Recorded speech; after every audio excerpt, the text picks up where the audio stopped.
جبو بیرانیا سالوگرا چارانا کوچا داوی یا دنگ بیش محمد دومان و حافظه کور شف بوهیر که هنری هاتل دار خستن.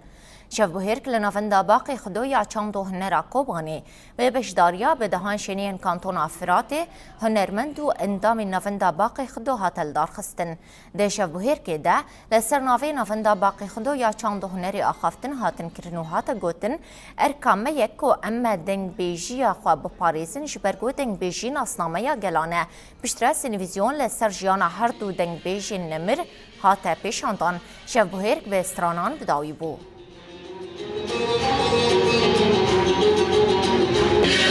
گاو کاموی دنگ بیجی گلک دنگ بیشتینه بیرا ماران گوتنی وان سر دستان لهنگی ایش و حس کرنه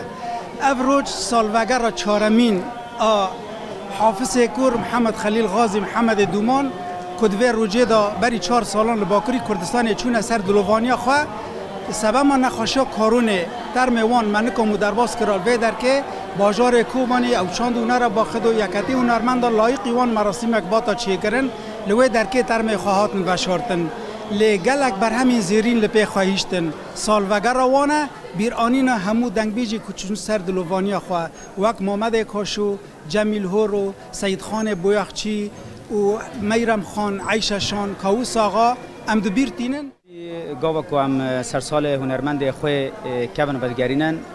وک کو ام دیسا وانان بدگرین جیانه خو هنرمند من نامرن دنگ وان هر گوه مده و هست وان جبال من نارن ام استران وان دو بیجن هلبست وان دو بیجن چیروک وان دو بیجن رحمه خدل هر هنرمند کی کرد به براستی هنرمند ما اساس هنر آمنه